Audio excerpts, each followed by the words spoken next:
Culture is, like I said, signal strength. The signal strength of these people create the culture, whether it's a weak signal or a strong signal. All those signals together is your culture.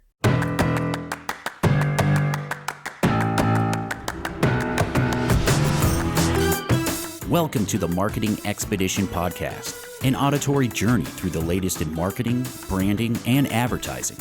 Now, here's your Marketing Expedition guide, Ray Allen.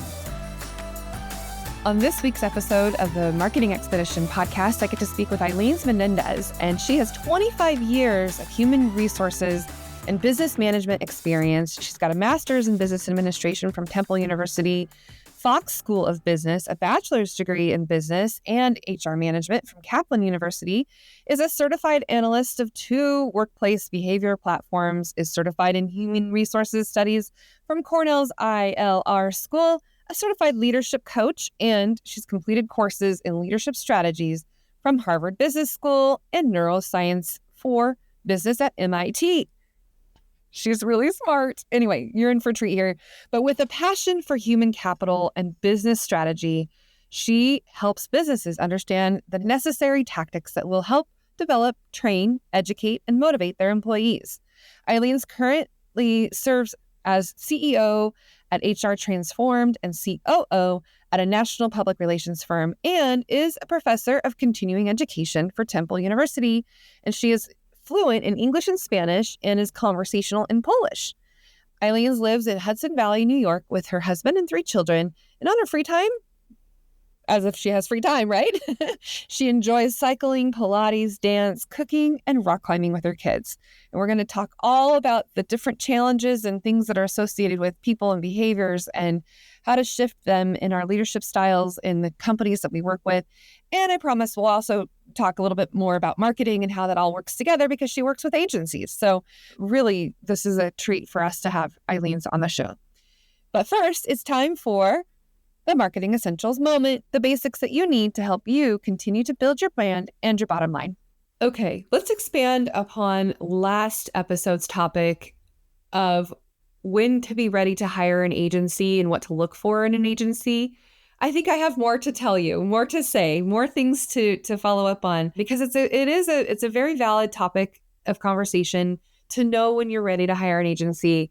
Maybe you've been doing all the things on your own. You're trying to manage and juggle and, be the entrepreneur, be the person that does it all. But maybe you're ready to scale up and hire an agency to help you grow and scale and get to the next level of your business.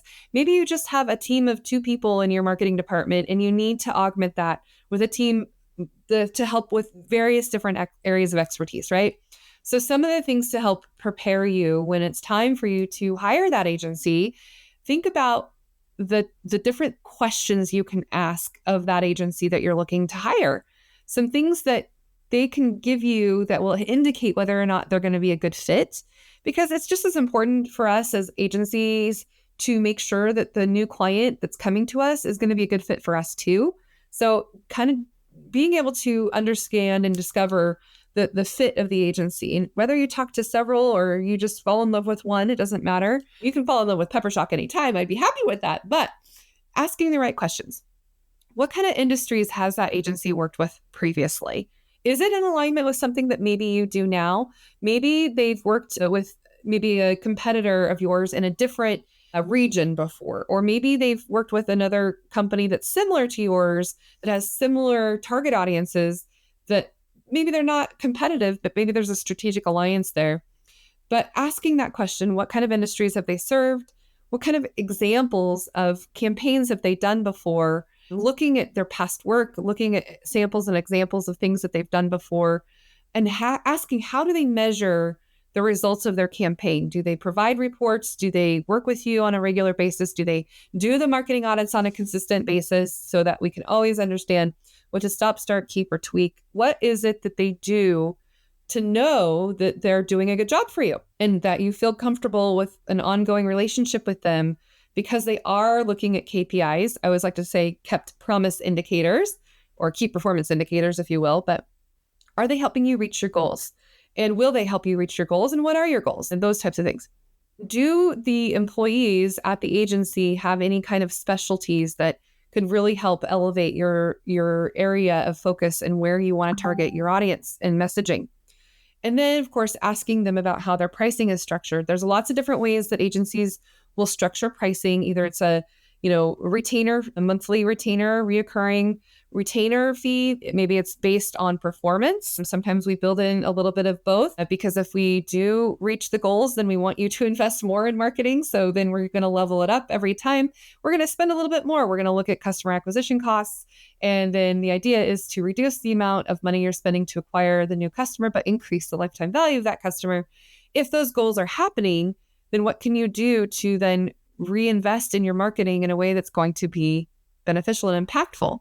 Look at those questions. Look at what you can do. So what industries have you worked in before if you're asking the agency?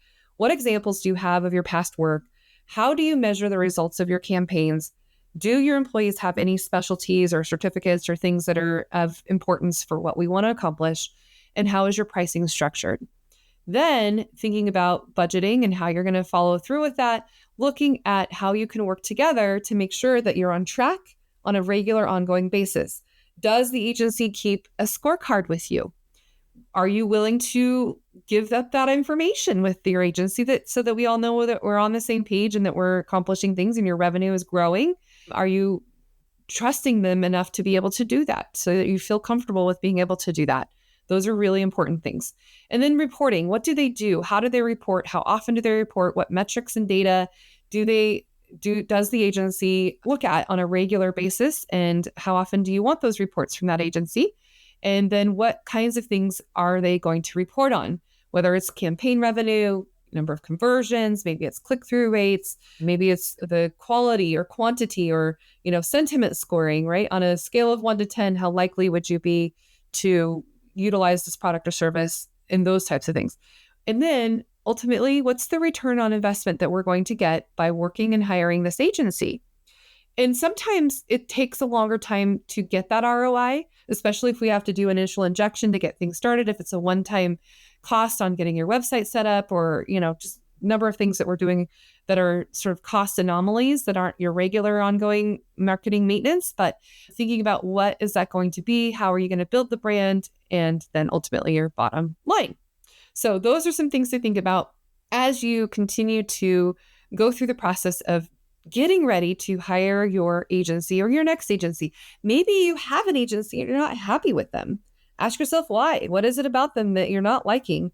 Bring that up with the new potential agency. Look at what they're doing, how they're doing it, how they answer your questions, and how they deliver on the results and promises that they make, right?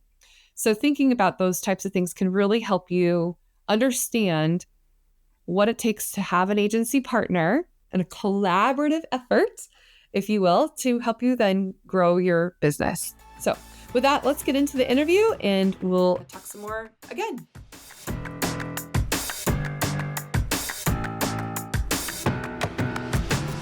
Welcome to the Marketing Expedition podcast. I'm your host, Ray Allen. I'm the CEO and president of Peppershock Media and the founder of the Marketing Expedition community. And I have, see, I just was going to butcher your name again, but it's Allyns Melendez. See, I did it. I was trying not to. Say your name for me, honey. Allyns Melendez. Okay. Allyns, thank you so much. I was trying so hard not to butcher it, but you know what? We just had this conversation about names, so thank you so much, Allyns. All right, so welcome to the show. You are an HR expert. You've had your own company, and you work a lot with other PR and marketing agencies, and I can't wait to share what you have to share today. So why don't we kind of dig into your background just a little bit? What were you doing before you started your company, and what got you on this path?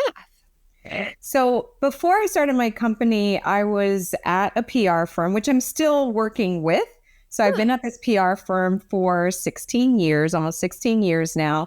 And I've been their COO, their chief operating officer, for about 12 of those 16 years.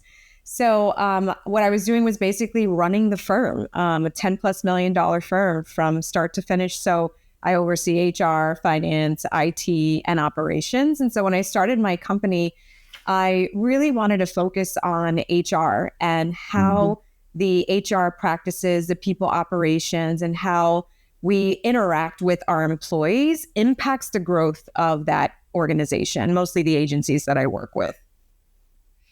So Allyns, because you still work with the company that you were, and now you're working on your own company. Yes. So what was the ultimate decision that made you decide to like, I got to do this to help others? Tell me about that.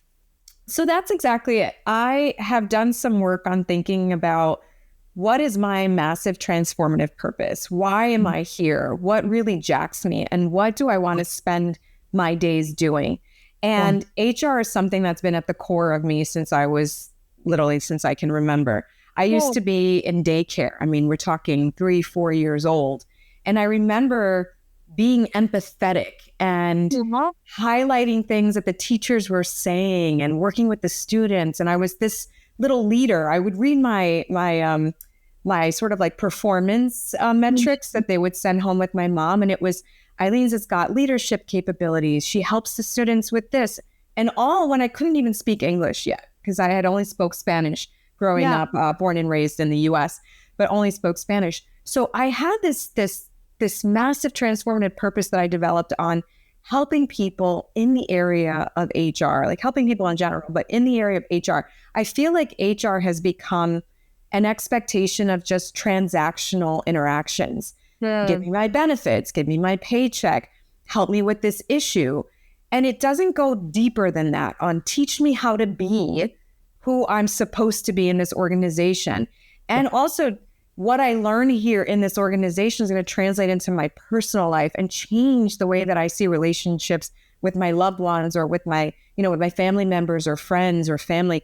It really is important for me to make an impact and a difference on people's lives, not just from the transactional standpoint, but from like the human standpoint. Oh my goodness, I love that. Relationships are key. And you're right. It doesn't need to be just transactional.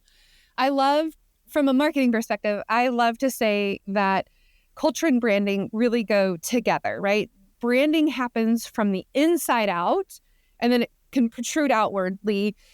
And it's all about the people that work at an organization and how they interact with each other. What are some things that you think about when you first start working with a new agency or a PR company or, any company that you work with? What are some first things that you look at or kind of like dig into when you first want to start working with somebody?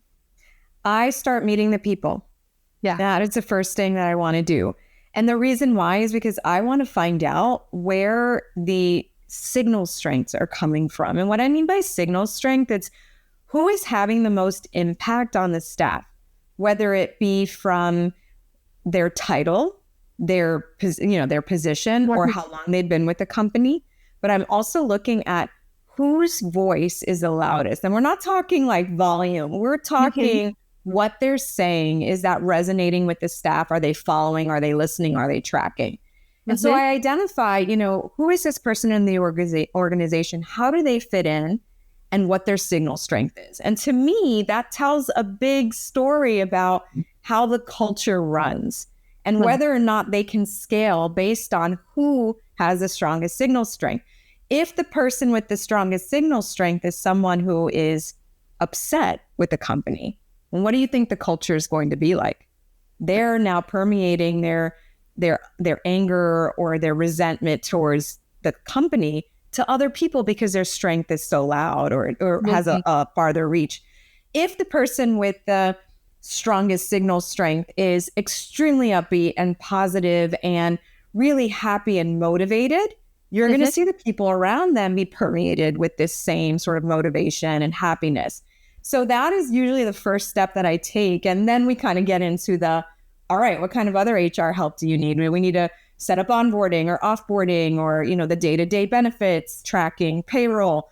Then we get into that stuff. But I really like to understand what is this company from the perception of staff and also perception of leadership. And you're right. It doesn't necessarily matter what title they have. It's just the influence that they have over other people and what they say and how they say it. Right. And you're right. If you've got somebody that's saying things that are not so positive and whiny and complainy, right? BMWs are bitch moaning and whining, right? We don't like that. We don't want that, right? Right. And if we do, I am one of those people that I'm like, get me in there. I want to know what they're saying. I want to go deal with this. Why? Business owners are typically like, I don't want to know. I don't want to deal with it. I just want to focus on bringing in business or dealing with the clients. And I understand that, right? I run a business. Like I understand that. Totally. At the same time, those things that you ignore are going to sort of, pile up and pile up.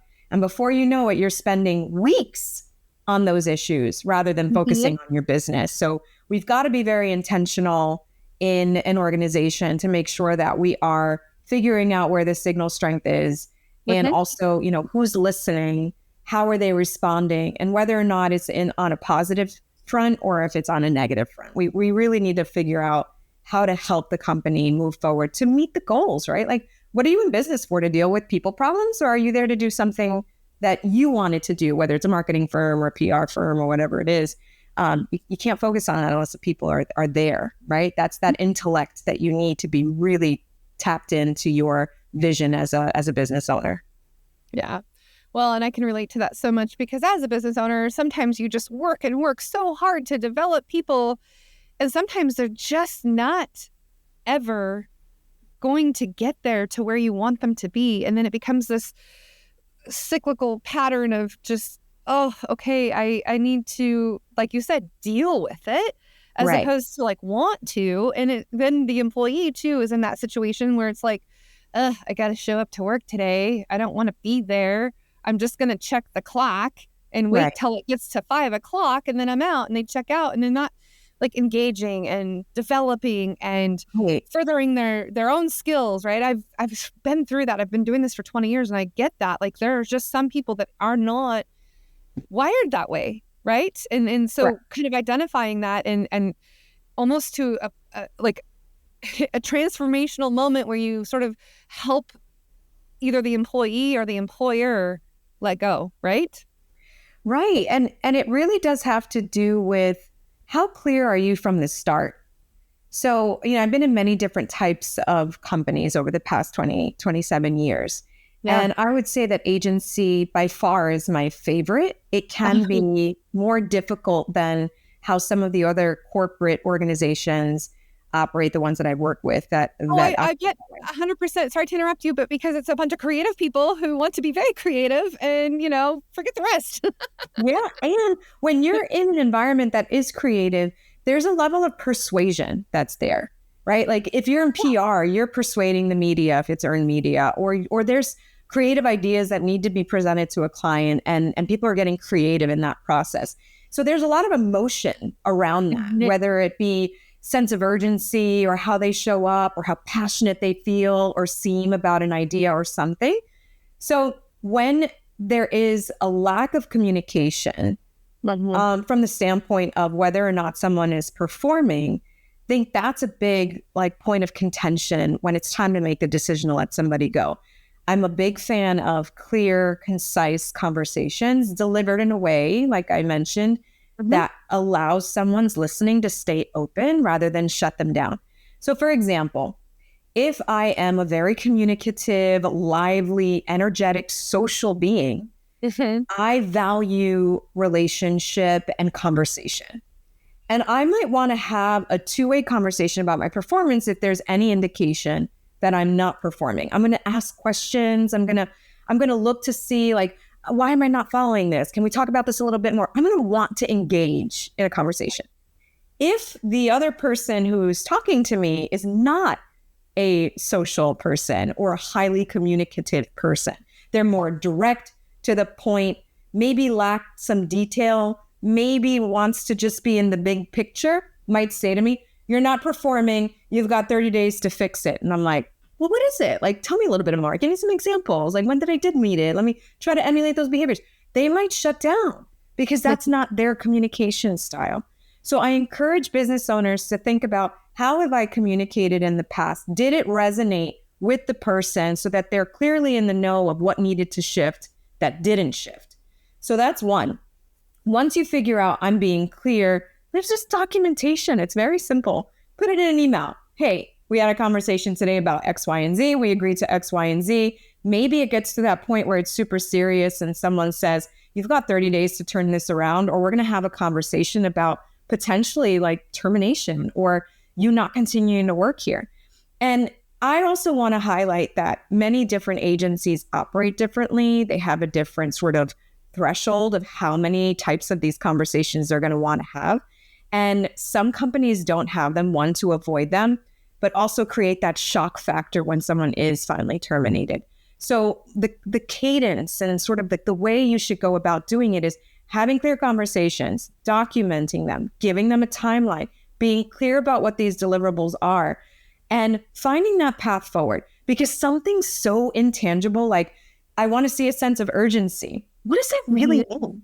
It can mean different things to different people. To me, it means step up the kind of energy, step up the, I'll jump right on that. Whether it means my voice gives it away or my actions give it away or both.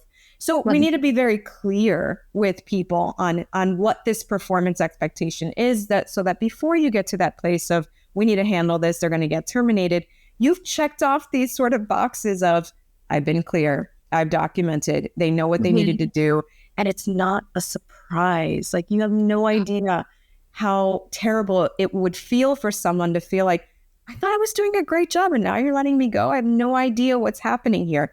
There'd be no question if you worked with me on whether or not you were clear about something. And listen, there will always be a shocking conversation. That first conversation is always shocking, but it shouldn't be the last conversation that's shocking, right? It shouldn't just be that termination conversation. There should have been some indication before. Yeah, I definitely can relate to that after, having to hire and fire employees for the last 20 years. I mean, I much prefer hiring than I do hiring. Of course, yeah. But I want to ask you, and maybe other people listening, other entrepreneurs, whether you're an agency owner or not, I want to know what compels people who, maybe they were leading up to that point where they knew that they were going to be fired because, or they, they needed to kind of, we've talked through every possible way to get them elevated and getting into a point where, they just would perform where you needed them to perform. And they just at some point couldn't get there. And so, they see the writing on the wall, like they know, they quit, and then they write a scathing review anonymously, but it's them because it's the only person that was, let go at the time. How do you feel about these review sites that are anonymous, that are just giving the previous kind of employees these platforms to just, I don't know, and it just, it's kind of the anonymity part, but also they can hide behind a keyboard. They can say things that are not necessarily truthful, like they stretch the truth, right? And they say all these mean things. Right. And then you try to go and hire somebody new, and then they see these awful, reviews. I want to know, has anyone you ever worked with dealt with this before?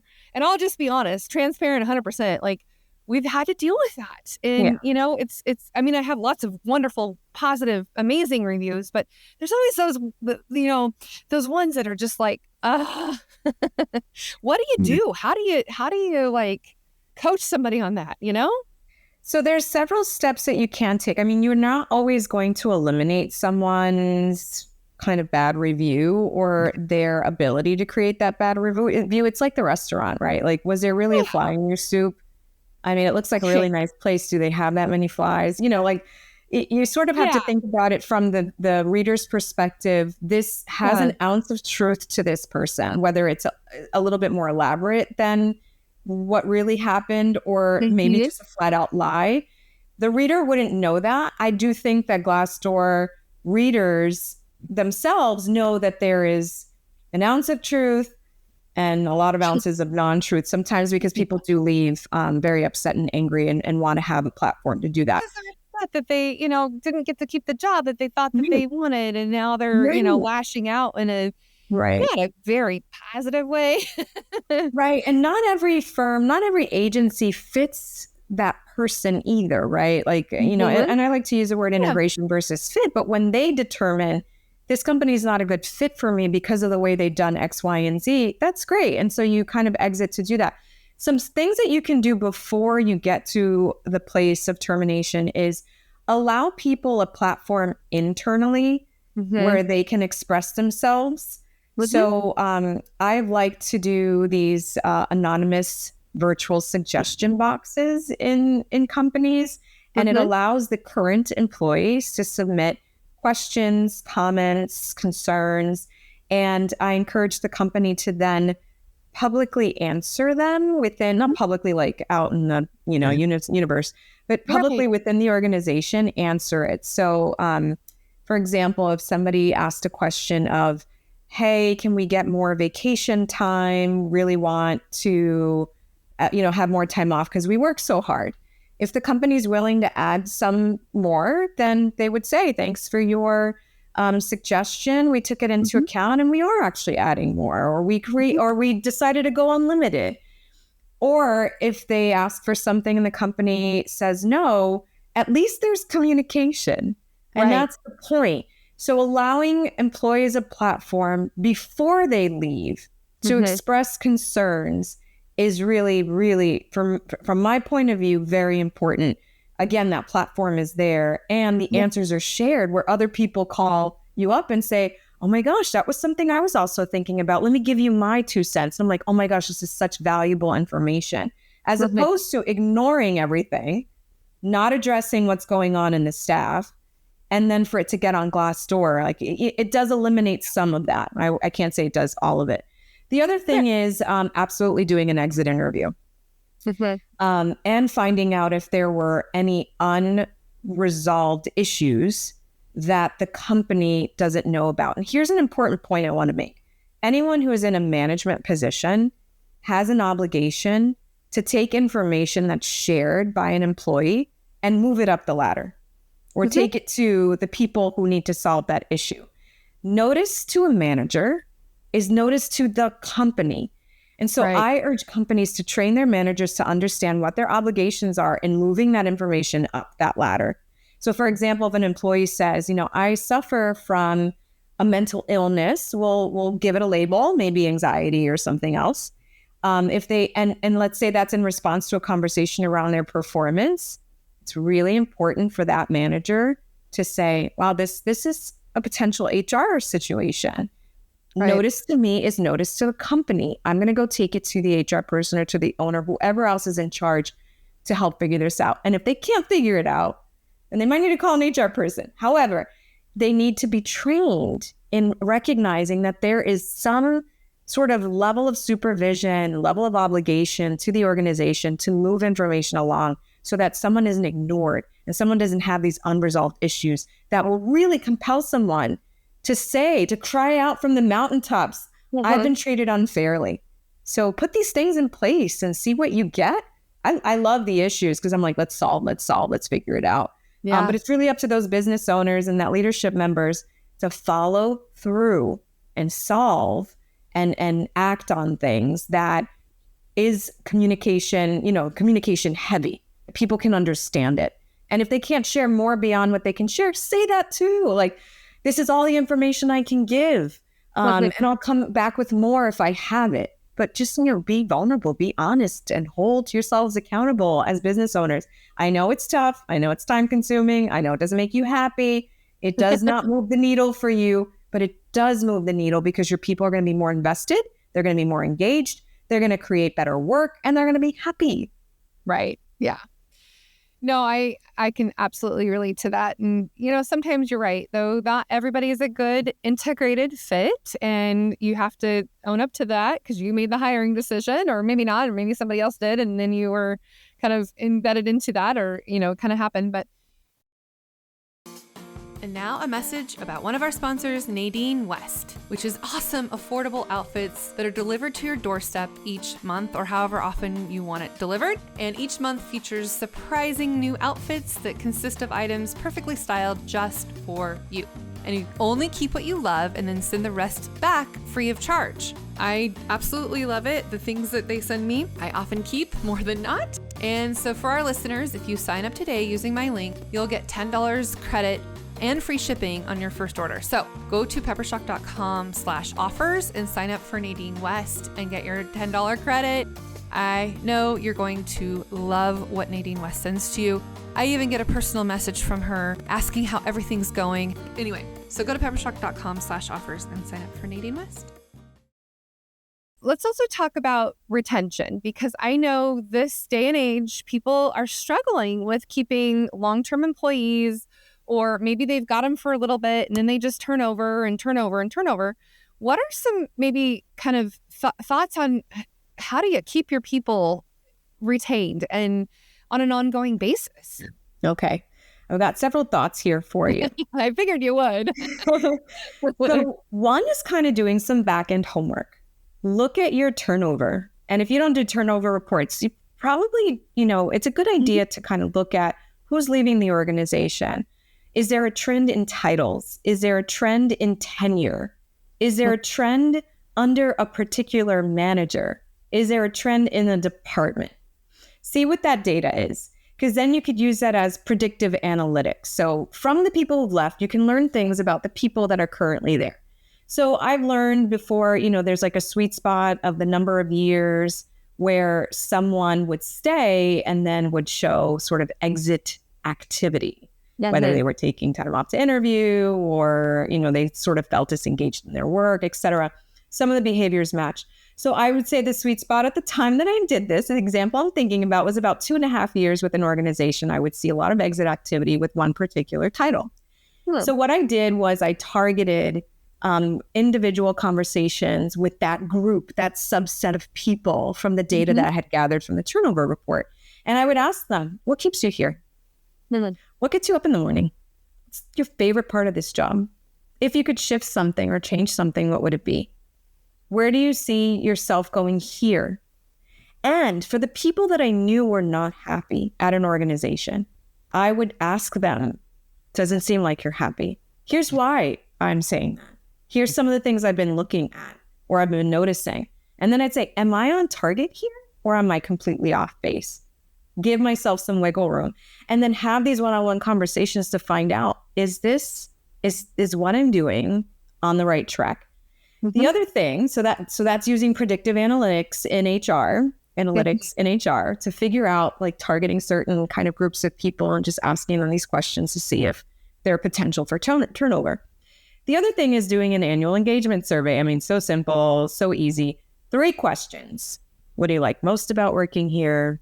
What is something that we can shift or change that would make working here even better? And obviously we would have to think about what's reasonable, right? And the third is, what else do you want me to know?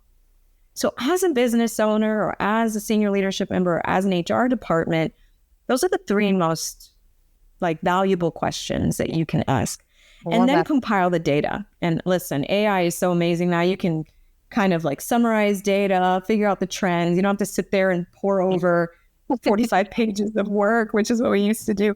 But you can get all this data and find out where are my opportunities. And I've got to tell you, over the past couple of years, having my HR company, getting involved with engagement surveys, I've seen a lot of things happen.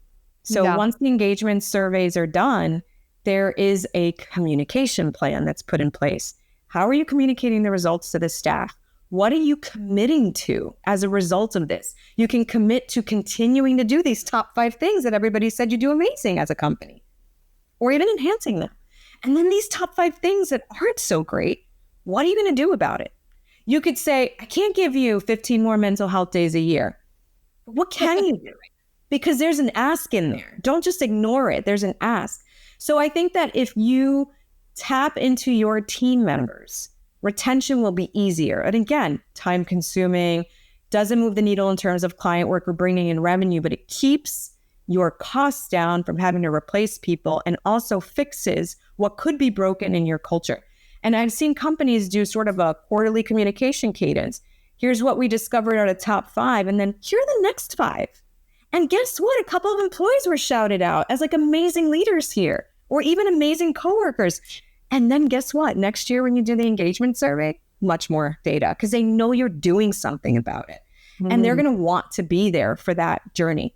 And the last thing I want to say is that there could be some really big shakeups based on engagement survey feedback. And it usually is very difficult to deal with, probably potentially shifting in the sense that people might leave because they don't like some of the decisions being made. However, if it's in alignment with where you want your company to go or how you want your people to be, then it is worth it. And you talk to some of my clients who have gone through those pains, and they will tell you it was painful and it was worth it because we figured out the company we wanted to be. So for example, if you're an agency and your people have to work on weekends, but you never told them that they did, and now you don't have any which way of like making them happy because they feel like something's been taken away, which is their weekend, we then have to solve that problem. How do you do that? How do you make sure they get some of their time off or their personal time, gets created sacredly? There has to be communication around the things that really upset people in the workplace. And that's another way to do it. Okay, talking about time off and work schedule, I did a lot of research on the 4-day work week. Yes. And I, tried to roll it out as a trial basis, right? Something let's try. If you work 4 10s, then you could have Friday off, or you could work, you adjust your schedule, and as long as the work gets done, and and it kind of is a issue with salaried versus hourly. I get that too. And some people absolutely loved and adopted and wanted the idea, and then other people just threw a temper tantrum, for lack of better words, right? And I'm just curious, what are you seeing trending in agencies and PR? I mean, any company that you're working with, is it feasible to do, and do people widely accept it, or is it kind of a controversy, and do people just, adapt to the individual need, or does everybody take Fridays off? I'm just curious because it is seemingly something that keeps coming up in conversation more and more. With all my podcast interviews, not all of them, but a lot of people who talk about these kind of topics, I'm just curious, what are you seeing from an HR perspective? I see the trend. I see the trend, and I can understand the need for a 4-day work week. Yes, you stretch out your, let's say, Monday through Thursday, get all your work done. The problem with the 4-day work week in an agency setting is, are your clients also on a 4-day work week? Right. Is the media on a 4-day work week? Are deadlines only considered as part of the 4-day work week? Are only the deadlines on Monday through Thursday between the hours of 8 and 6? So in an agency setting, it is not as popular because of that. If I've seen it successful, it's because they've staggered that 5th day, that day off. Mm-hmm. So someone gets the Monday, but that account team that person is on must be covering because that client's not off on the Monday. And then the other person on the account team for those clients, for example, could do the Wednesday or could do the Friday. It would only work if you stagger because, again, your clients are not on the same day off. Right. The other thing is I've seen companies do a universal day off where they inform the clients in advance, kind of like the week between Christmas and New Year's. Kind of let the clients know we give our staff off. We will be available for emergencies or crisis, or, maybe monitoring the media, monitoring social media to make sure that we're engaging with the communities. But there is some companies have adopted that one day off that's in the middle of the summer or some other random day. And like I said, the communication to the client is necessary because otherwise you're going to have just clients still sending you things. But again, it doesn't turn off the media, or it doesn't turn off the clients. So I would say that if you wanted to create this, you have to stagger. We just wrote this in our blog, actually. You have to stagger that 5th day off so that the accounts the clients that you're servicing do not feel the loss of the person on the team. The other way to make it work is to think about whether or not you have a system in place for acknowledging or somehow paying back the people non-hourly. Let's keep the hourly aside because it's a whole different beast. A whole different thing. Yep. Acknowledging them for the potential 50-hour to 60-hour work week, right? So if they were supposed to have that time off, you track it, because if it doesn't work out that way, you might need to go back to your 5 days. The goal is to have people work the same amount of hours, but just have more days that they can kind of be on their personal time, or they can do things like, go for a long weekend. So I'd really think about how that could work, but also summer Fridays, leverage your summer Fridays, leverage summer hours, leverage that one day off in advance, letting your clients know in advance, the week between Christmas and New Year's. Because at the end of the day, the business will only continue to run if the clients pay, and the clients want to pay for work that's being done. So as long as the work is being done and the team is successful in providing that quality work on time, then you can make it work putting in some parameters. Nice. No, I do like that. I mean, and that's one thing I did say to you. If we take Fridays off, you still at least need to check in once on your email just to make sure that there's no emergencies or, That's not a Friday off. Falling off. I know. So it was like, if you just check once, then okay, great. But I get that too. Like, just save 1 hour for Friday, so that way it's not like completely abandoned ship. But yeah, I mean, and there's arguments to both sides. Like some people really wanted the idea so they could have a long weekend. Other people are like, well, that just interrupts my schedule because I can't do 10-hour shifts or 10-hour work days, whatever. I'm like, well, I don't care. Just get your billable hours done and we'll move on. Like, if you can do that, I don't care if you only work 30 hours, but just keep your billable amount done. But it was like it was a trial basis. And, and then of course the whole hourly situation became a whole nother, thing. And like, trying to elevate people from getting out of the hourly into a salary position, because then they elevate their role. It was supposed to be a motivator instead of a demotivator, but then, sometimes people just cannot be motivated and cannot, I felt like it was kind of a unique situation for each person, whether they liked it or not, or wanted it or not. Although I will tell you, they did like it when it was convenient and they needed it for themselves. Yes. I mean, whatever fits in the what's in it for me, right? So whatever's in it for me is going to work for me. It might not work for the client. It may not work for the organization, but it works for me. So you always have to think about like what's in it for the employee. We first have to think about how are they going to respond, what is in it for them, and also like what's in it for us. Because if you can't meet them, then it might be difficult. And even if you trialed it, think about it as, if I make this decision, am I walking through a door that closes behind me, or is it one of those revolving doors that you see in the buildings? If you see the decision as a door you walk through and closes behind you, like you can't change your mind, you need to be very, very clear on what you are doing. Otherwise, you're just going to upset the staff. But think about all decisions around HR that way. Am I walking through a revolving door where I can change my mind? Or am I walking through a closed door? Like I walk through a door and it closes behind me where I cannot change my mind. Well, yeah, even when you try to make it a revolving door, then sometimes just people take it as absolute and, this is the way of the world. It's never a revolving door. But you get stuck in there. Absolutely.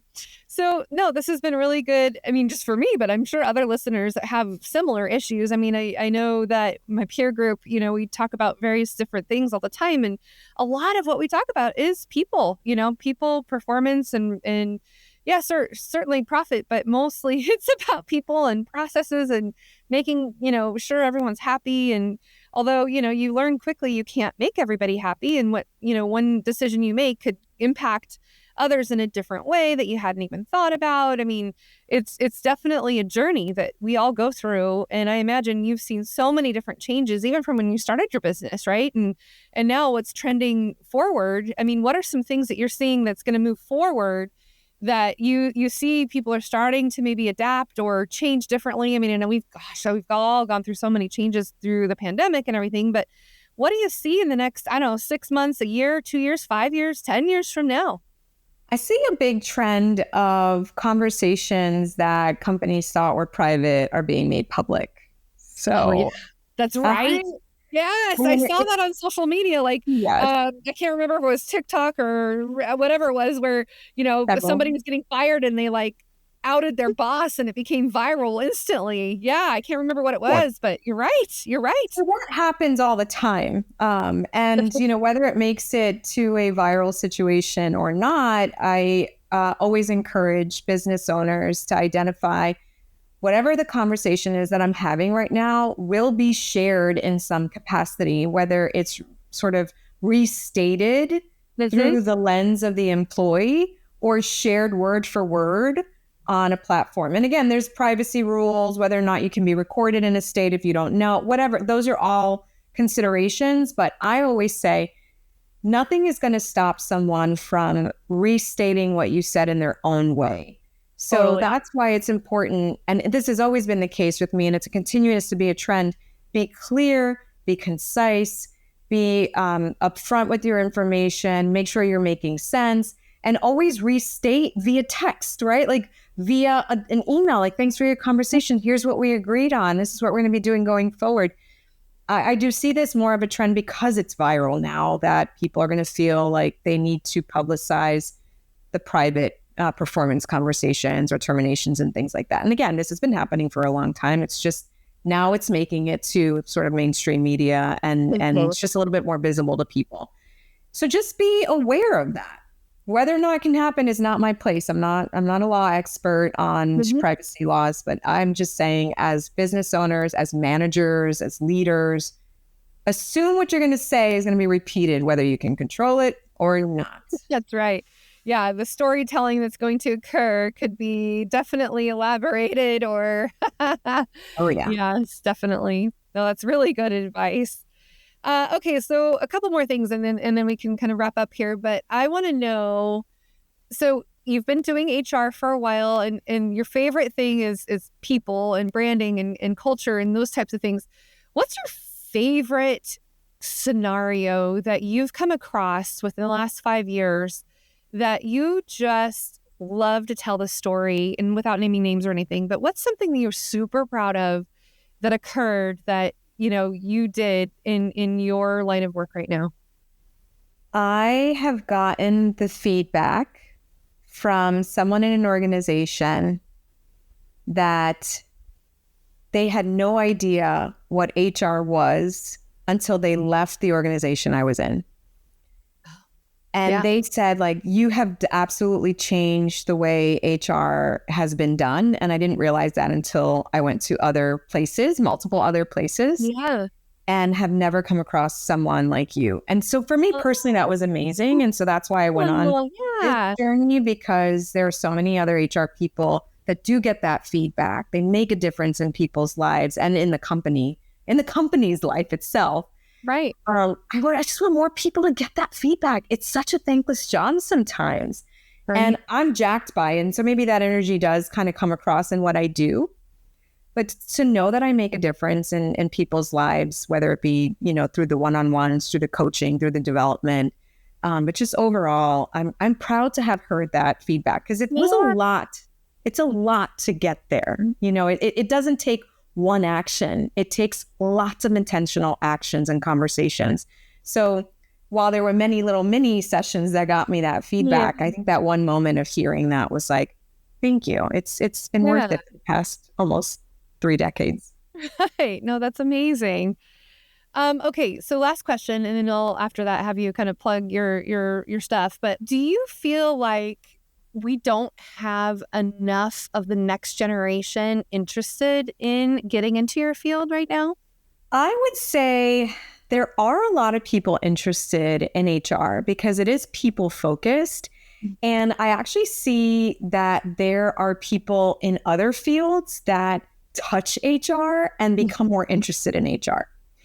So I would say, though, that there's so much more to HR than what could possibly be known as they are coming up in their studies or in their journey in HR. I started at Guardian Life Insurance. I was like one of 97 people in the HR department, and I was a small cog in this giant machine. And when I went to a smaller organization and I was able to touch every aspect of HR, that is when it clicked for me. So I'd say that as people are wanting to get into HR, because you can work in HR in any industry. As you get into HR, it's don't just find that one little thing. Like, I love people operations. There's so much more under this HR umbrella. Touch all of it. Touch it all. Become well-rounded. Never lose focus on the people, because that's what it's all about. That's the glue. You are the glue that keeps the people cemented to the company and thus makes that company grow. So I would just encourage them, find out more, learn more, try it out, test it out, and then see where you shine in HR. That's so fascinating. Being able to understand and find the right people for the company, retain the right people for the company, all of the things. It is definitely a fascinating aspect to those of us who run agencies, because some of us who are smaller, we get to do all the different hats. And so sometimes it spreads it thin, but I do see what you mean by having, various different fields that touch HR and are a part of it in one way or another. And I think that culture is definitely, and just because you're in HR doesn't necessarily mean you're in charge of culture, right? I mean, people have this misnomer, oh, you're in HR, you're in charge of culture. You get to plan the parties and you get to do this and you get to, but really culture, right, is kind of it's a living, breathing thing, whether you want to be in charge of it or not, right? Absolutely. Culture is, like I said, signal strength. The signal strength of these people create the culture, whether it's a weak signal or a strong signal. All those signals together is your culture. I love that. That's so good. All right. Well, thank you so very much. I want to give you an opportunity to plug how people can reach out to you if they need your services, which I'm definitely going to be in line for that. It's so good to be able to work with other people who, know and help and can contribute. And I always say, you got to hire people smarter than you in certain areas, right? And so anyway, how can people reach out to you? So, Ray, they can go on www.hrtransformed.com. We have resources there to show you the 3 things that we do, which is HR outsourcing, coaching and development with business owners and their senior leaders, and as well as corporate training, lots of fun trainings that we do. There's also a Slack community for business owners. Information about that is on our website, and you can reach me directly at ALLYNS@hrtransformed.com. Excellent, Allyns. Thank you so very much. Any final parting words before we close today? I would say that when you're entering in a conversation with any employee, think about your style and how you are coming across. Is it just about you, or are you looking to get information from someone else? Stop and listen and think about that for a bit. I love that. Yep. Listening. Part of communication is also listening. I love that. Awesome. Well, thank you so much. And for those of you listening, the very best thing that you can do for Allyns and I is share this with others that I know that need to hear what she had to say today. I definitely took a lot of value from today. And give us a review. Put it out there. Give us a 5-star review if you feel like it's good, worthy content, which I do. And Allyns, thank you so much. You're welcome. Thank you, Ray. And for those of you listening, enjoy the marketing journey. Until next time. Thanks for listening to the Marketing Expedition podcast. Want to continue the journey? Don't miss out on new episodes. Subscribe on iTunes, Spotify, Amazon Music, or wherever you get your podcasts.